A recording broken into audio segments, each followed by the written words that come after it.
اکنون نمونه از طاغوت که چگونه انسانها را گمراه می کند. یک نمونه از طاغوت کی هست؟ نمرود هست. من خدمت شما قبلا هم عرض کردم، تکرار می کنم که طاغوت فقط شما ترجمه به بت نکنید، الم تر الی الذین یؤمنون بالجبت والطاغوت، بلکه نمرودها و فرعونها را هم الله عزوجل طاغوت میگوید.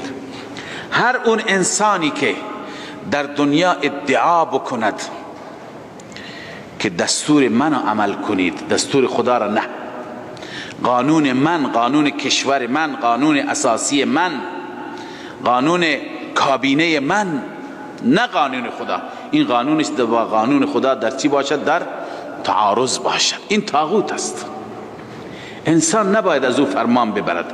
مثال عرض کردم خدمت شما، خیلی از طاغوت‌های زمان ما هم هستند میگویند که جوانان حق ندارند به مسجد برند. کسی که موسفید هست، پیر شده، او میتونه بره. خیلی از طاغوت‌ها هستند قانون درست میکنند که زن نباید حجاب داشته باشه، نباید در دوائر دولتی با حجاب بره، باید کشف حجاب بشه، نباید در دانشگاه با حجاب بره. ببین اینا دستوراتی هستند که با دستورات خدا، با دستورات قرآن در تضاد و تناقضند. اینهایی که دستورات و قوانینشان با دستورات الله عزوجل در تضاد، اینا طاغوتند. مسلمان واقعی باید این دستورات طاغوتی را نادیده بگیرد، ولو اینکه برایش سنگین تمام بشه.